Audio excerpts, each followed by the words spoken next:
जुलै 2026 या दिवशी आहे आषाढी एकादशी बघा. हा आषाढी एकादशी हा दिवस प्रत्येक भक्तासाठी खूप महत्त्वाचा दिवस असतो.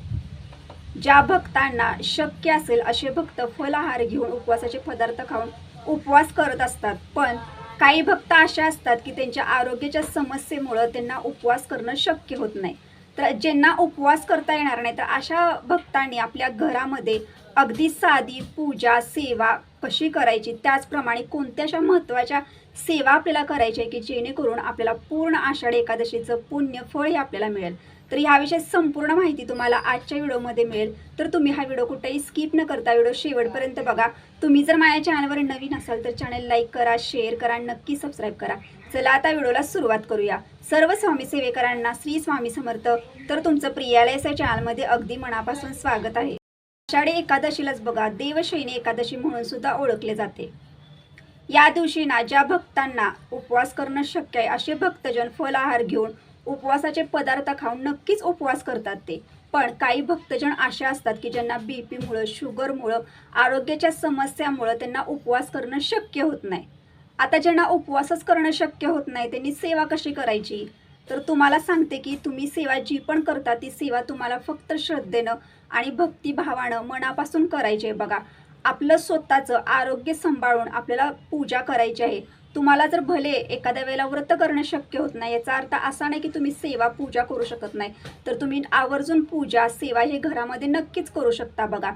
कारण आपण जेवढी पूजा करतो ना आषाढी एकादशी दिवशी अगदी मनापासून, जेवढ्या वस्तू काय असतात बघा, ज्या वस्तू आपण अर्पण करतो अगदी श्रद्धेनं, आणि ज्या काही महत्त्वाच्या सेवा असतात बघा, ज्या सेवा आपण ना आषाढी एकादशी तुम्ही आवर्जून जर घरामध्ये केल्या ना तर नक्कीच बघा तुम्ही केल्या सेवेचं फळ हे तुम्हाला नक्कीच मिळेल. ज्या व्यक्ती उपवास करणार नाहीत किंवा उपवास करणं त्यांना शक्यच होत नाही, तर अशा व्यक्तींना एक सांगते की तुम्ही त्या दिवशी भले तुमचं व्रत नाही, तुम्हाला त्या दिवशी उपवास करणं शक्य नाही, पण तुम्हाला काही अशा गोष्टी किंवा काही असे पदार्थ आहेत की ते पदार्थ तुम्हाला त्या दिवशी खायचे नाहीत. ते पदार्थ आपल्या जेवणामध्ये आपल्याला घ्यायचेच नाहीत बघा. कारण ते पदार्थ तामसी पदार्थ मानले गेले आहेत. यासाठी जे भक्तजन, जे विठ्ठल रुक्मिणीचे भक्त आहेत पण त्यांच्या आरोग्याच्या समस्येमुळं त्यांना आज उपवास करणं शक्य नाही, कारण खूप असे आजी आजोबा असतात की त्यांच्या आरोग्याच्या समस्येमुळं त्यांना उपवास करणं शक्य नसतं, पण ते भक्तिभावानं श्रद्धेनं ते पूजा सेवा हे नक्कीच करत असतात त्या दिवशी.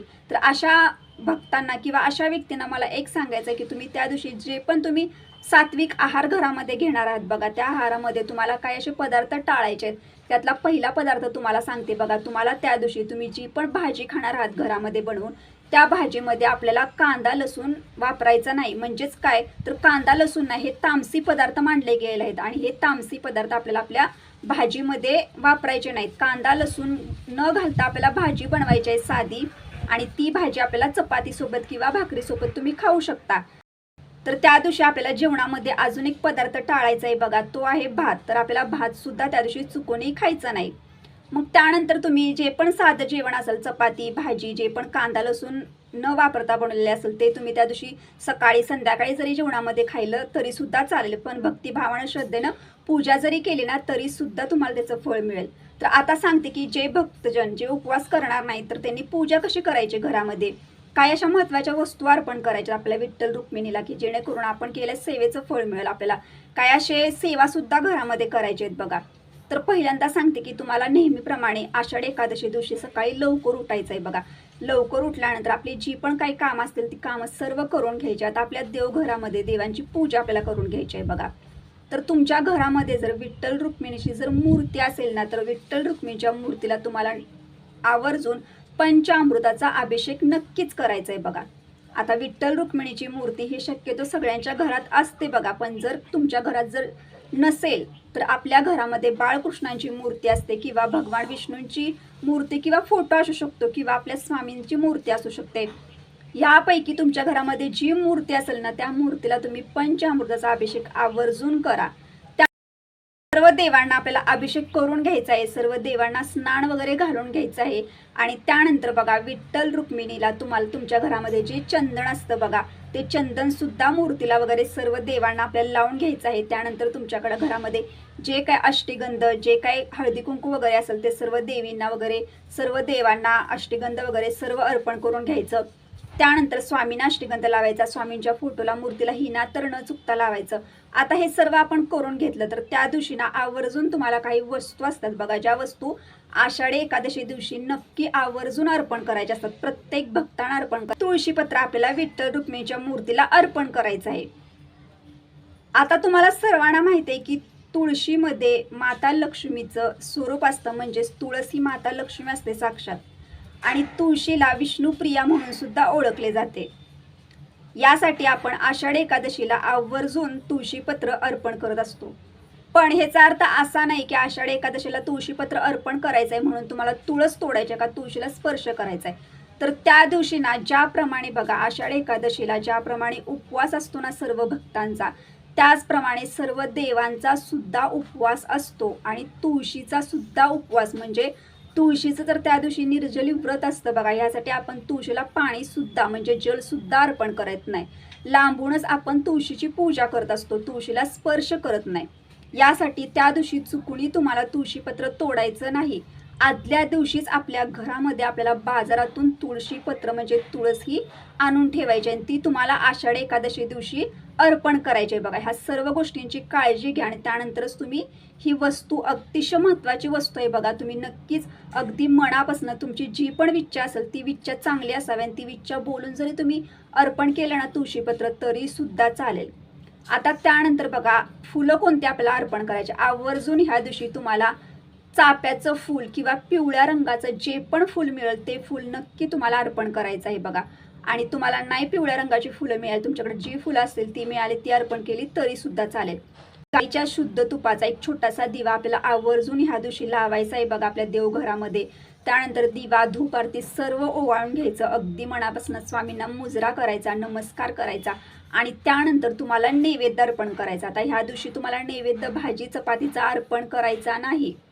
या दिवशी तुम्हाला उपवासाच्या पदार्थाचाच नैवेद्य देवघरामध्ये अर्पण करायचा आहे. मग तुम्ही फळे अर्पण करू शकता, तुम्ही दूध साखर अर्पण करू शकता, तुमच्या घरामध्ये जे पण तुम्ही उपवासाचे पदार्थ बनवले ते तुम्ही अर्पण करू शकता. आता पदार्थ सुद्धा अर्पण करताना बघा म्हणजे नैवेद्य अर्पण करताना सुद्धा तुळशीचं पान म्हणजे तुळशीपत्राचा वापर करूनच आपल्याला नैवेद्य त्या दिवशी सकाळी सुद्धा संध्याकाळी सुद्धा अर्पण करायचा आहे.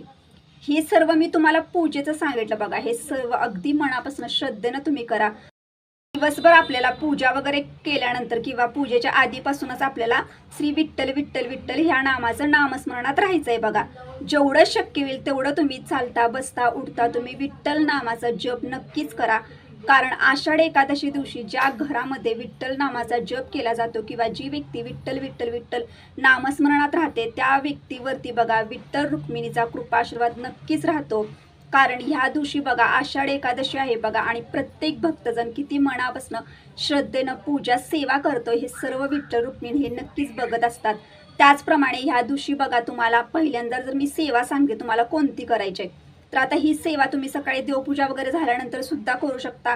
दिवसभरामध्ये तुम्हाला जेव्हा वेळ मिळेल ना तेव्हा करा. संध्याकाळी जरी तुम्ही 11:30 12पर्यंत जरी सेवा केली ना तरी सुद्धा चालेल. कारण सकाळपासून संध्याकाळपर्यंत आषाढी एकादशी असते आणि आपण पूर्ण दिवसभर उपवास करतो. सकाळी उपवास पकडतो, संध्याकाळी हा उपवास आपण सोडत नाही. ते उपवास द्वादशीला म्हणजे दुसऱ्या दिवशी सोडत असतो. यासाठी सेवा तुम्ही दिवसभरामध्ये कधीही करू शकता. तुम्हाला जेव्हा वेळ मिळेल तेव्हा तुम्ही सेवा करा. फक्त 12 ते 12:30 मध्ये आपल्याला सेवा कोणत्याही करायची नाही. स्वामी समर्थ ह्या मंत्राचे आपल्याला 11 माळी नामस्मरण करायचं आहे. 11 माळीच करायचं आहे. 11 माळी आपल्याला त्या दिवशी चुकवायच्या नाहीत. दुसरी सेवा अशी ओम नमो भगवते वासुदेवाय नमः या मंत्राची 1 माळ आपल्याला करायची आहे. त्यानंतर आपल्याला विष्णू सहस्रनामाचं 1 वेळा पठण करायचं आहे. त्यानंतर आपल्याला बघा गीतेचा 18वा अध्याय नित्यसेवेच्या पुस्तकात आहे. गीतेची 18 नावे आहेत बघा आणि त्यानंतर भगवद्गीतेतील 18वा अध्याय सुद्धा आहे. तर हा अध्याय आपल्याला प्रत्येक भक्तानं, प्रत्येक स्वामी भक्तानं, प्रत्येक विठ्ठल भक्तानं, प्रत्येक भक्तानं आवर्जून आपल्या घरामध्ये आषाढी एकादशी दिवशी नक्की पठण करायचंय. सेवा तुम्हाला चुकवायची नाहीत कारण सेवा खूप महत्त्वाच्या असतात. आता जे आजी आजोबा असतील किंवा जे काही अशा व्यक्ती आहेत की ज्यांना लिहिता वाचतात येत नाही तर त्यांनी काय करायचं तर तुम्ही स्वामी महाराजांचं नामस्मरण करू शकता. तुम्ही ओम नमो भगवते वासुदेवाय नमः या मंत्राचं नामस्मरण करू शकता. त्याचप्रमाणे तुम्ही विठ्ठल विठ्ठल विठ्ठल ह्या मंत्राचं तुम्ही नामस्मरण करू शकता आणि विष्णू सहस्रनाम तुम्ही यूट्यूबला लावून सुद्धा ऐकू शकता. श्रवण करणं सुद्धा खूप महत्त्वाचं आहे. त्याचप्रमाणे तुम्ही गीतेचा जो 18वा अध्याय बघा, तो तुम्ही यूट्यूबला लावून सुद्धा नुसता श्रवण करू शकता. पण ज्यांना लिहिता वाचता येते त्यांनी आवर्जून घरामध्ये पठण करा. ज्यांना लिहिता वाचता येत नाही त्यांनी यूट्यूबला लावून श्रवण नुसता केला तरी सुद्धा चालेल. सेवा खूप महत्त्वाची आहे. ह्या सेवा तुम्ही जेव्हा अगदी मनापासून श्रद्धेनं करणार ना, त्यावेळेला तुम्हाला नक्कीच बघा सेवेचं फळ मिळणार. नक्कीच या आषाढ एकादशी दिवशी तुम्ही ज्या पण सेवा केल्या, जे पण पूजा केलेलं आहे, भले तुम्ही व्रत नाही केलेलं, तुमच्याकडे व्रत नाही शक्य, पण तुम्ही हे सर्व केलेलं आहे अगदी मनोभावे श्रद्धेनं केलेलं आहे, तर तुम्हाला नक्कीच बघा विठ्ठल रुक्मिणीचा सुद्धा कृपा आशीर्वाद मिळेल. आणि हा दिवस खूप महत्त्वाचा असतो. हा दिवस वर्षातून एकदाच येतो. ह्यासाठी सेवा तुम्ही चुकवू नका. व्रत करता येत नाही ह्याचा अर्थ असा नाही की आपण ह्या दिवशी काहीच करू शकत नाही, तर असं होऊ शकत नाही. जे तुम्हाला सात्विक आहार घ्यायचा आहे तो तुम्हाला घ्यायचाच आहे. त्याच्यामध्ये तुम्हाला चुका करायच्या नाहीत. आणि जर तुम्ही सात्विक आहारामध्ये जर ह्या गोष्टी जर नाही पाळल्या आणि त्यानंतर जर तुम्ही हे सर्व म्हणजे तामसी पदार्थ जर खाऊन जर तुम्ही सेवा उपाय म्हणजे सेवा पूजा जर केली ना, तर त्याचं तुम्हाला फळ कधीही मिळणार नाही. या गोष्टींची काळजी घ्या. कारण आपल्याला उपवास करता येत नाही तर आपल्याला तामसी पदार्थ वर्ज करायचा. त्या दिवशी आपल्याला भात सुद्धा खायचा नाही. या नियमाचं पालन करा आणि त्यानंतर अशा पद्धतीनं अगदी साधी सोपी घरामध्ये सेवा करा. या दिवशी तुम्हाला जेवढं शक्य होईल ना तेवढं तुम्ही दान धर्म करा. कारण आषाढ एकादशीला दिवशी बघा गरजू गरीब व्यक्तींना दान धर्म करणं सुद्धा तितकंच महत्त्वाचं आहे. तुम्ही एखाद्या गरजू गरीब व्यक्तीला यथाशक्ती तुम्ही अन्नदान करा, वस्त्रदान करा. तुमच्याकडे जी वस्तू आहे ती तुम्ही दान करू शकता. किंवा जवळपास जर विठ्ठल रुक्मिणीचं मंदिर असेल तर त्या मंदिरामध्ये जाऊन आवर्जून दर्शन घ्या. त्या मंदिरामध्ये सुद्धा तुम्ही तुमच्याकडे जर काही पदार्थ असतील तर ते प्रसाद म्हणून सुद्धा तिथील येण्या जाणाऱ्या भाविक भक्तांना तुम्ही देऊ शकता. तर तुम्हाला अशी सेवा पूजा घरामध्ये आषाढ एकादशी दिवशी करायची आहे. तर हा व्हिडिओ अशा भक्तांसाठी होता ज्यांना व्रत करणं शक्य नाही, तर त्यांच्या मनामध्ये शंका येतात की आमच्याकडनं व्रत होत नाही म्हटल्यानंतर आम्हाला सेवेचं फळच मिळणार नाही. तर असं नाही, तुम्ही सेवा करू शकता. आणि मार्फत ज्या भक्तांना उपवास करणं शक्य नाही त्यांनी सेवा पूजा आपल्या घरामध्ये कशी करायची आहे, कोणते पदार्थ खायचे सात्विक आहारामध्ये, या संपूर्ण विषयी माहिती तुम्हाला आजच्या व्हिडिओमध्ये दिली. तर तुम्हाला जर हा व्हिडिओ आवडला असेल तर लाईक करा, शेअर करा, नक्की सबस्क्राईब करा. भेटू आता नेक्स्ट व्हिडिओमध्ये. तोपर्यंत सर्व स्वामी सेवेकरांना श्री स्वामी.